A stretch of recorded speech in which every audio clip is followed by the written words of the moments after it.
Hi everyone. In this course, we'll be learning everything about SQL. From the very scratch, I'll be picking you up to the advanced stages of SQL. From knowing the use or the importance of a DBMS to understanding how to create tables, databases, manipulate the data, write optimized queries, normalize data, everything we'll be learning in this particular course.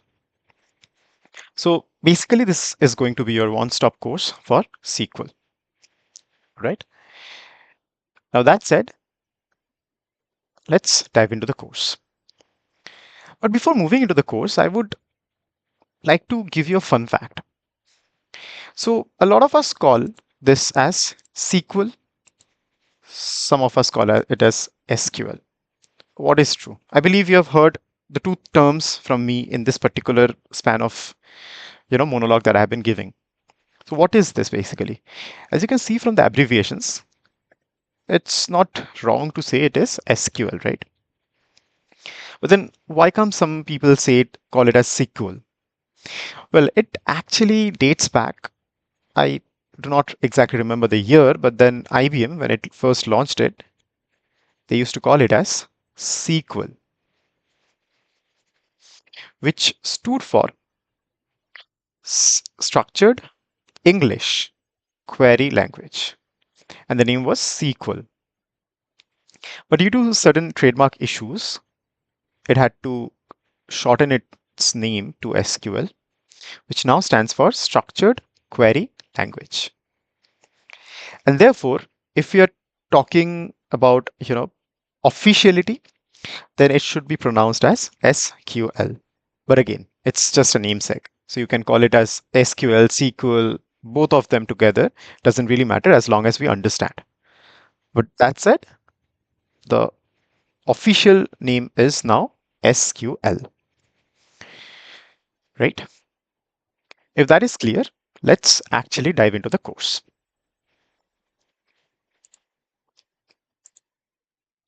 Okay, so we'll be starting our lessons from the need of a DBMS. Now, what is a DBMS? As we know, DBMS stands for Database Management System. Okay, so let's quickly understand the agenda of this particular session. We'll be learning why do we need a DBMS? What exactly is a DBMS? The different schemas present in a database, the different keys for SQL, types of databases present, relational, non-relational, and we'll be ending by a note on introducing SQL, right? All right. So let's start with the first question. Why do we need a DBMS? I mean, a better question to ask would have been, what is a DBMS, right? We'll come to that. Or for starters, what is a DBMS? DBMS is nothing but as we know, the full form, database management system. So it's a system that manages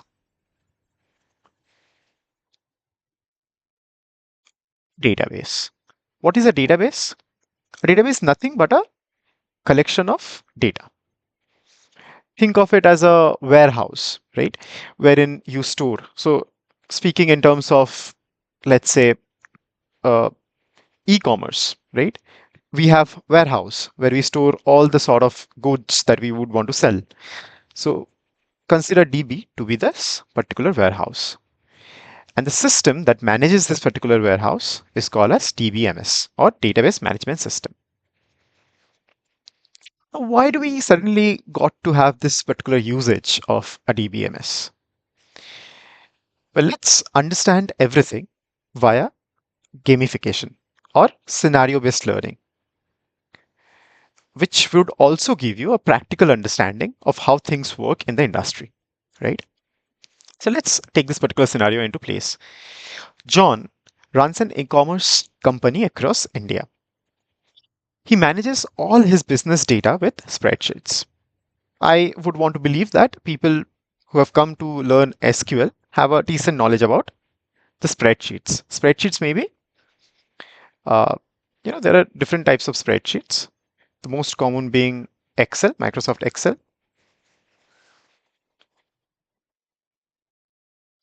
There is Google Sheets. Then there are WPS Office. There are several others, right? But we all know what is a spreadsheet. The rectangular cell-based sheet that we have, which offers us many calculations at our disposal, readily available, right? So when we start off with a business, or if you have gone to any small e-commerce or let's say local grocery stores, you will find people maintaining the transactions in a record, physical record, wherein they write using a pen and paper. In certain advanced, let's say shops, they probably use an Excel. But and so does John uses, right? He manages all his business data with this spreadsheets. But suddenly his business takes off. Now, Excel or any spreadsheet has a limitation of storing data, right? It's approx 1 million rows. What if the data exceeds a particular threshold? What to do then? That is exactly what John has faced. His business suddenly took off, and now managing that data with Excel becomes very difficult for him. And doing all the necessary calculations is becoming a headache for him. So, what should he do? In this scenario, he has to switch to a database.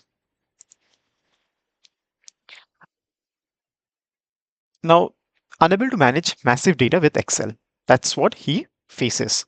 The challenge is to retrieve the average. Now, the task that he has at disposal right now is to retrieve the average price of the products for each category.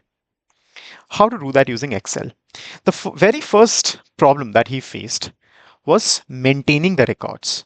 Because after a threshold, Excel starts, not only Excel, but spreadsheets in general start misbehaving. They cannot really hold humongous amount of data. Second problem that he faced was calculating the different aspects he needed with this data. So let's talk about this particular challenge wherein he had to retrieve the average price of the products for each category. How to do it in Microsoft Excel. So with Excel, there are a series of steps required to achieve this. The first is create a pivot table with category in rows, products in columns, and price as values, right? Those who are aware of how Excel or any spreadsheet works might have heard about pivot table as well. And this is exactly what we do. We create a pivot table. Okay. So we create a pivot table. We take categories in the rows. So what happens is in the pivot tables, the categories, every different categories, let's say, electronics, let's say, uh, jewelry.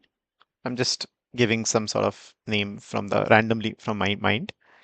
Let's take stationery items, right? This would be our rows. The products would be our column, right?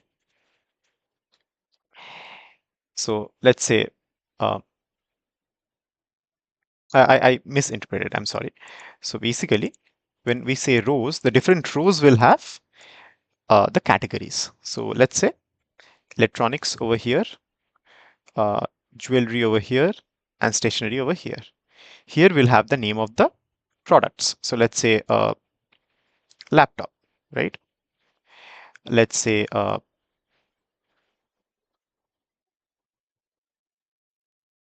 book, right? Along with the prices as values. So we'll not have laptops in the place of E. We'll have the price of the laptop. So let's consider the price to be as, let's say, I don't know, let's say $100, right? And here I will just be writing laptop. Here I'll be writing books and the prices will go to the stationery column. Let's say $1, so on and so forth. But we have to perform a multitude of steps, right? When we use SQL instead, it's just one line. Select category, average of price from the database name, not the database, sorry, the table name, and we need to group it by category. That's exactly one line of code that we need, or rather one line of query that we need to find the same result out. What are these elements? Select, category, average, from, products, group by. We'll learn everything, do not worry. But my point over here was, instead of writing this, going through this multitude of steps, we can just solve it using one line. That's how efficient SQL is, right?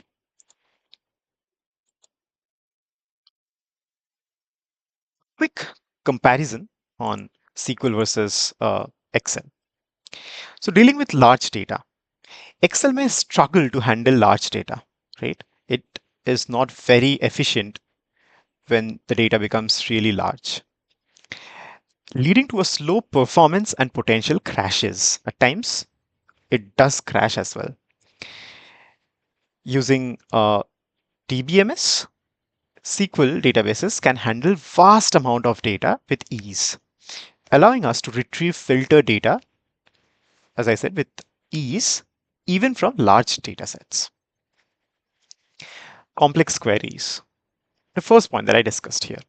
The second point was complex queries. So performing complex queries with Excel's formula-based approach can be cumbersome. It's pretty difficult. The example we saw, 3 steps we had to do. While in SQL, it's pretty easy. It enables us to write complex queries effortlessly. One line of code did all the 3 tasks, right? There's third aspect to it as well. So real-time updates, manually updating and reworking Excel spreadsheets every time new data arrives, and that can be time consuming and error prone. So what it says is, whenever a new data comes in, we have to manually do the work. Let's say we want to delete some item. We have to manually delete the item. And that can be highly time consuming, along with being error prone. Since it involves manual efforts, it can lead to errors. While in SQL, what happens is it supports automated data updates. One can set up scheduled SQL queries to update their analysis as new data flows into the system without any manual intervention. Now, what happens is, let's consider a scenario. Let's say, you know, in this case, in John's business, let's say every night or every week, a good amount of products are being sold, and he needs to keep a track of all these products being sold. If he had to use Excel, it would have taken him a lot of time. He had to, do the data entry in the Excel sheet again and again.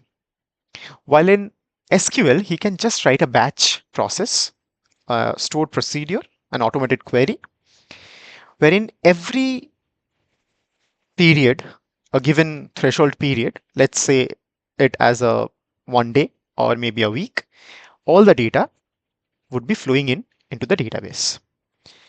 Now that eradicates manual intervention, right?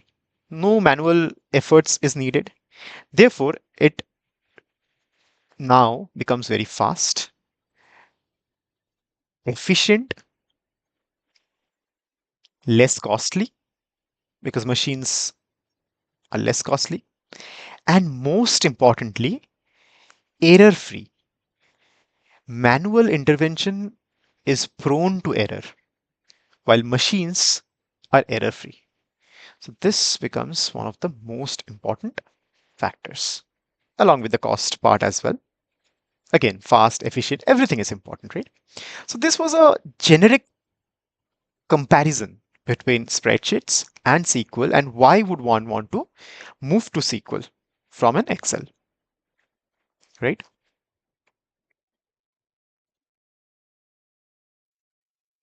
Okay, all this said, I never meant that Excel is useless. If your data is small, if you want to do a quick interpretation of data, you do not have a lot of time to set up the system, then Excel is the go-to tool. It would take you maybe a couple of minutes to create a small dashboard.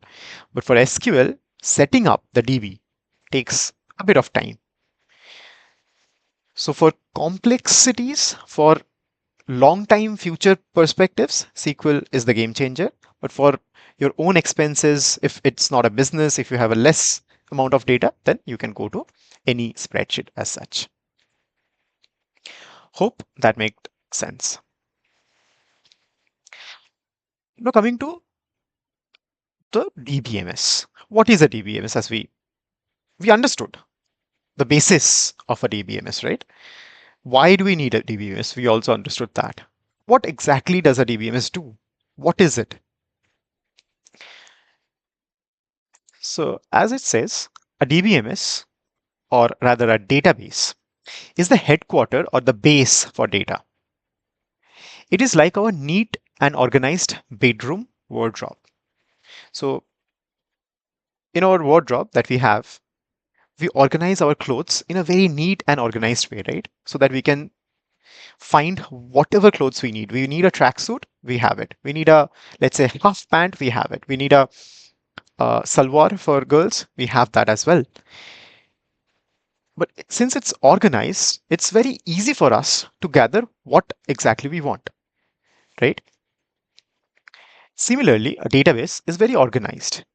It makes searching for items very easy. Modify each drawer without affecting the others. So let's say I want to find let's say uh, you know a handkerchief. I would be keeping it in a particular drawer. Let's say I want to add some handkerchief. I would not really change the structure how my shirts, trousers are put. I'll just open the drawer wherein the handkerchiefs are present and I'll add some more handkerchiefs. That's as simple as that, right? To get rid of a particular set of clothing. Again, removing the handkerchief, right? What is a DBMS then? As I said, the system that maintains the database management system that manages the database. It is used to create and maintain a database on a computer system. When I say a computer system, I necessarily do not mean your laptop or desktop, but in a computer system, a computerized system, right? It performs the four core operations commonly known as CRUD or crude operations. That is creating, reading, updating, and deleting. So it helps in creation, read, updation, as well as deletion, right?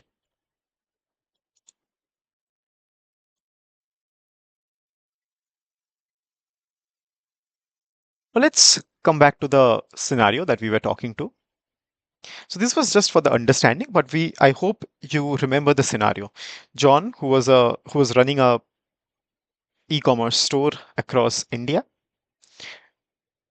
was maintaining his calculations or finances in a spreadsheet, but suddenly his business took off, and now he wants to shift to something more solid or something more stable. So he wants to get into a database system. So John gets his database created and starts getting data inserted into the database. Now he wants to visualize the database. How can he do that? In Excel, it's very easy. But how do you visualize a database? It's typical, it's not that easy. We'll come to that. We'll see it visually as well. But how do we see that visual? Uh, is there any means to see how the database looks like? Yes, there is. Using something called a schema. So schema helps us visualize our database, how the different tables are related to each other. Let's have a quick look into it.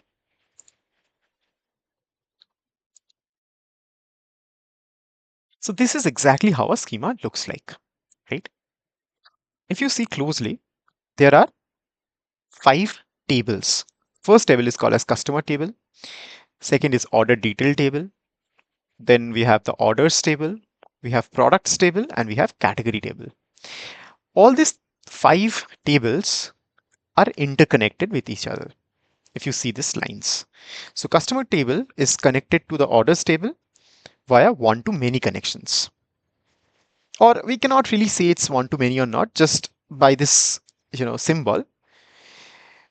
We can say, but I'm not talking about it. We'll be talking about it in a later stage. Or if you just want to have the idea, whenever the connection is, you know, one and there are many items flowing, it means one to many. So one customer can have many orders, right? One order can have many order details. Uh, m- Again, one product can have many order detail, and one category can have many products. So this is how a schema is designed. And there are many things called as primary key, foreign key. Will understand how this schema exactly is created and everything. But as of now, just understand there are 5 tables. Think it like the different sheets in a Excel, right? In a spreadsheet, we have different sheets in one particular window. So these are the 5 sheets we have: customer, order, order detail, product, and category. And they're connected in a way which is also determined by the database schema, right?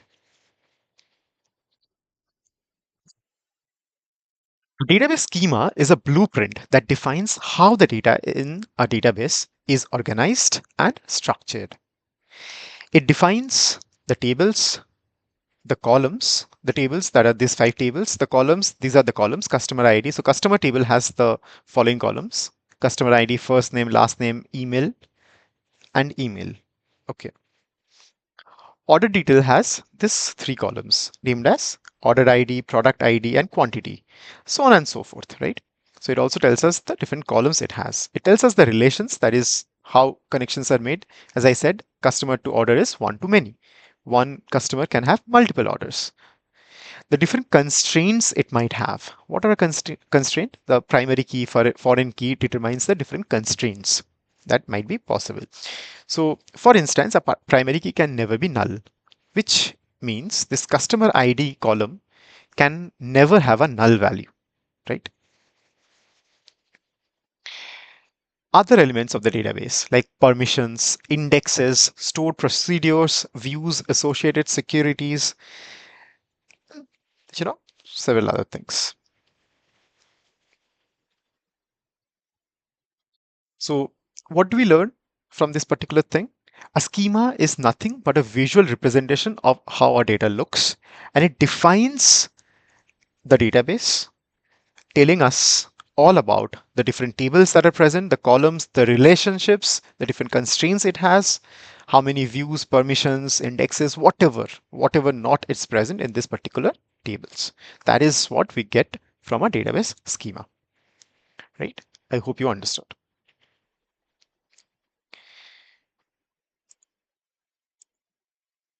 Cool. Now each table has a primary key. What is a primary key? The unique identifier of the entity. So this, what do you mean by an entity?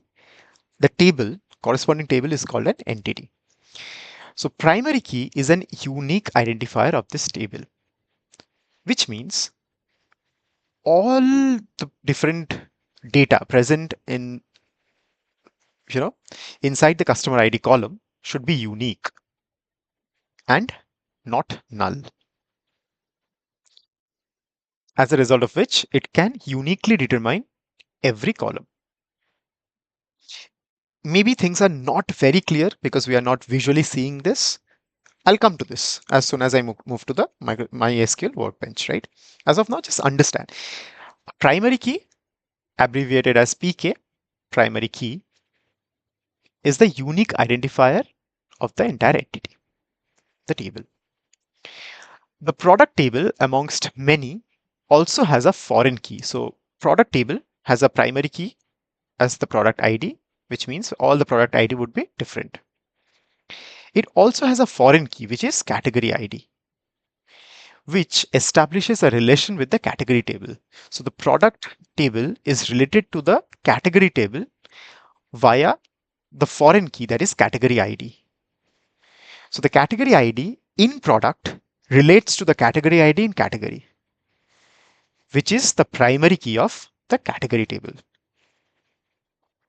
Therefore, what is a foreign key? A foreign key is a key. We'll again come to it, but just for the understanding, a foreign key is a key which relates a particular table with another table. In very layman's term, it associates one table with another, gives a relation between two tables, right? Here, category ID becomes the foreign key of product, which relates to the category table, relating it with its primary key, that is category ID. We have a lot more keys other than primary key and foreign key. Let's have a quick look into them, right?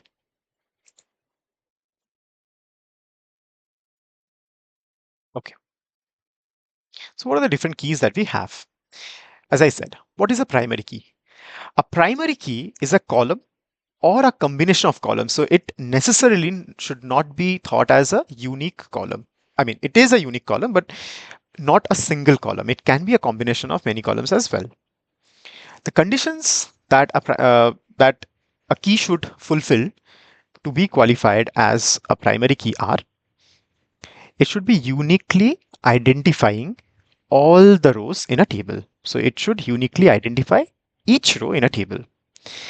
It cannot be null, right? It cannot be null. And it must have all unique values. So it cannot be it cannot have duplicate values as well. So it cannot have null values. It cannot have any duplicate values. Every value has to be unique, and it should determine all rows. It should determine all rows uniquely. Using a primary key, we can uniquely determine any row whatsoever. Example, the customer ID uniquely identifies every customer, and so it became a primary key in the previous slide. Here, the customer ID uniquely determined every row in the customer table, and so it was called as the primary key. What is a foreign key? A foreign key again is a column or a combination of columns that that establishes a relation between two tables. So it establishes a relation between two tables, as we have seen here, right? Category ID from product table establishes a relation with the category table. It refers to the primary key of the another table. So it refers to the primary key of the other table, which is the category table over here. It helps maintain referential integrity. It's very important. This is the bookish definition of a foreign key. Foreign key is a key that helps maintain referential integrity by preventing actions that would lead to orphaned records. Which means, if I show you over here, if the foreign key was not present in the product key, what would have happened? The relational integrity between the product and category would have been cancelled, and this category table would have left as an orphan, right? No relation with any other table whatsoever. Since this foreign key was present, category ID, product table was associated with category table. And since product table in turn is related to all the other tables, therefore now category table is also linked with all the other tables. So it helps maintain a referential integrity and prevents actions that would lead to orphaned records. E.g., the category ID establishes a relation between product and category table, and so is a foreign key. I hope this is clear. There are some other keys as well. Unique keys. These are not that important. A primary key and a foreign key is the most important, but you should also have a knowledge about the other keys. So what is a unique key? It ensures that all values in a column are unique, similar to a primary key. So as I said, in a primary key, all the values should be unique. A unique key also has all unique values. However, unlike primary key, it can have null values. Can have null values unlike primary key. A table can have multiple unique keys. A table can have only one primary key, only one primary key, but multiple unique keys.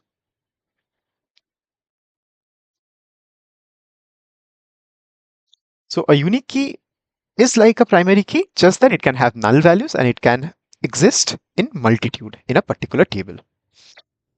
What is a candidate key? A candidate key is a column or a set of columns that can uniquely identify a row, like a primary key. A table can have multiple candidate keys, but only one primary key is chosen from them. So a candidate key is like a primary key. It has no problems. It cannot have null values. And a primary key is basically chosen from a candidate key, not from a unique key. Unique key only gives you the assurance that all the values are unique, whereas a candidate key might also have duplicate values. So for example, I'll clear this particular doubt. I mean, how come if a candidate key has duplicate values, how can it be also a primary key? As I said, one primary key is chosen from them. So let's say you have a table wherein candidate ID, right? And let's say gender, right? Both these columns together determines the uniqueness of a row. So gender would be repeated, right? Male, male, female. But it is a part of a candidate key. Both together, candidate, I'm sorry, yeah. So together, candidate ID and gender forms our candidate key. So gender itself has duplicate values, but still can be considered as a candidate key. But again, when we take both of them together, then it should not be repeated, right? Therefore, we cannot say that it has unique values. It might have duplicate values, unlike primary key, but together, if we take collectively, it should be unique. Like candidate ID, it can be one, sorry, it can be one, it can be two, it can be one. But together, if you take 1M, 2M, 1F, it can never be repeated, right? This is what a candidate key is. Is any of these columns a unique key? No, because none of them are unique. Everything has been repeated, right? What is a composite key then? A candidate key that consists of two or more columns to ensure uniqueness. So a composite key is basically a candidate key, but it should at least contain two or more columns. Candidate key can also be one key, like a primary key. Let's say the candidate ID uniquely determines each column. So 1, 2, 3, 4, it is not repeated. So then that case, it can be a candidate key, but it cannot be a composite key.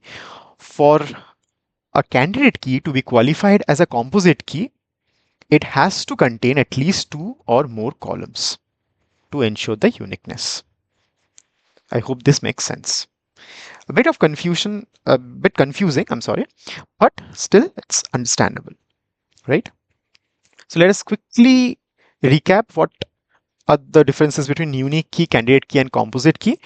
A unique key has all the values different. So let's say ID. If all the values are different, unique, then it can be called as a unique key. It can also have null values.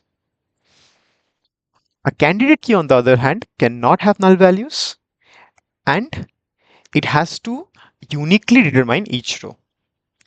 A composite key is a candidate key, considering a candidate key has at least two or more columns.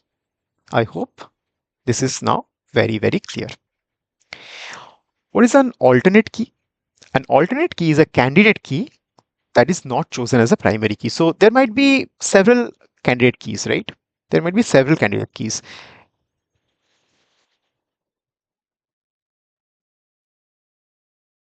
Amongst them, only one is chosen as the primary key.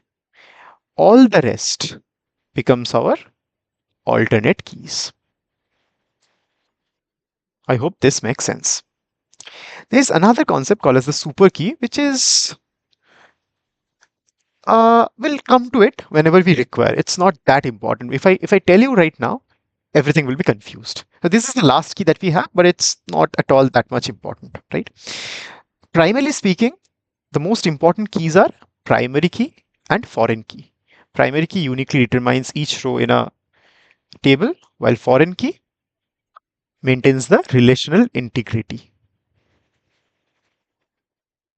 between two or between the database as a whole, right? Well, if this is clear, let's understand the different types of databases that we have. Now, I'll not go very deep into it. It's just for the understanding sake. And just give me a moment. Yeah, it's just for the understanding sake, as I said. In SQL, we'll be working with only relational database. But just that we will be working with relational database, I thought we should have an idea about what is a non-relational database, right? So just a quick glance over it.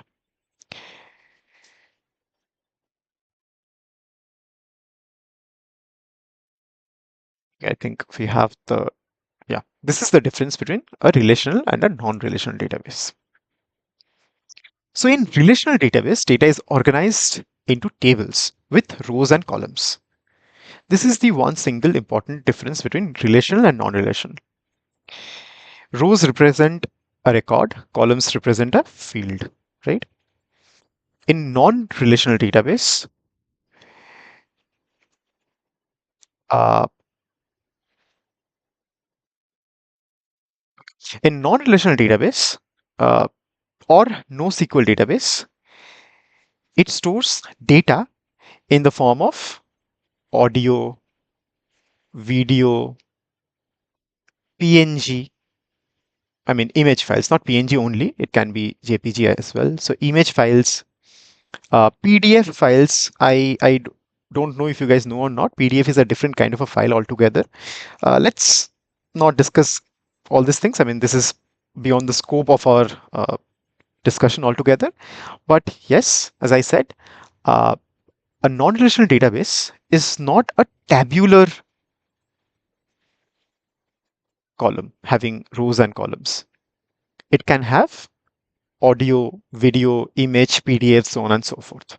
Non-structured data, in short. However, unlike the relational database, there are no tables here. The data exists independently, like NoSQL databases. For example, we have our MongoDB. MongoDB is a NoSQL database. We have our Cassandra, so on and so forth. Uh,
So as I was saying, NoSQL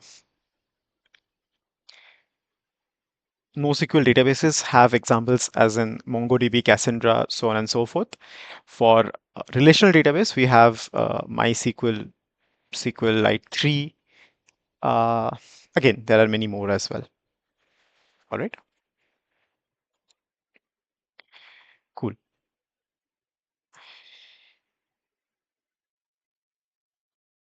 If all these things are very, very well understood, we'll understand. So we have understood how a database actually works and what is a DBMS, right? In quick understanding, database is basically the warehouse where the data is stored.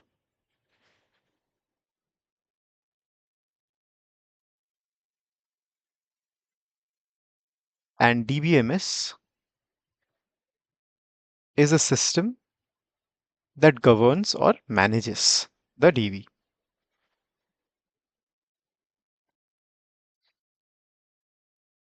How do we manage?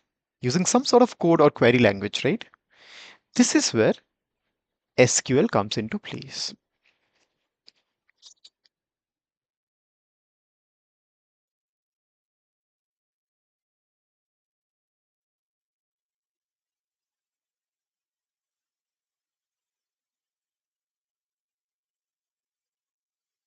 How do I tell the computer to create a relational database for us with all the tables and attributes in it? We use SQL, Structured Language Query.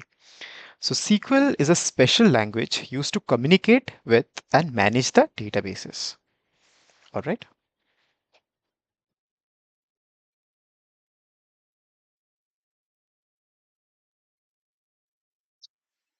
But where do I write SQL queries to interact with the database?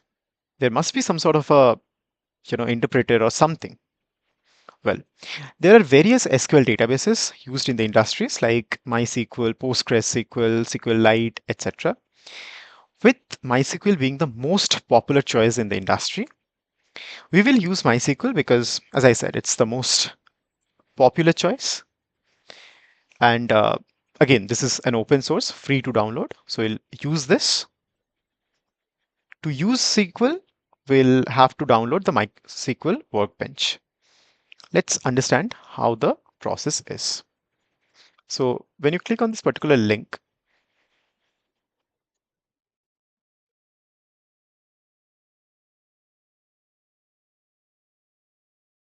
you should be taken to this particular page. Here, what you need to do is,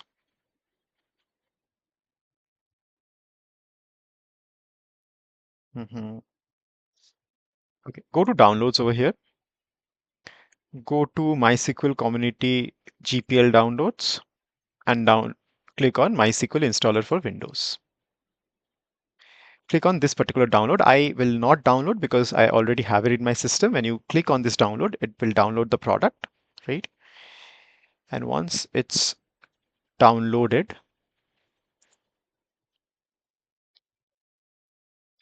okay, I've also mentioned the steps. You can just follow 1, 2, 3, 4. You should be able to download the product. Once it's downloaded, you have to follow, do next, next, next. There are certain problems which I have properly documented it. And I'll be sharing the document along with this material so that you can go through the process and install the product. I would have loved to show the installation, but then I would have to uninstall my entire, you know, MySQL, and that would cause a lot of problem. I have to again make the connections and everything. So I have properly documented. There should be no problems whatsoever. If there is a problem, I'll be there for you to guide you along the way, right? In a proper one-on-one interaction. All right.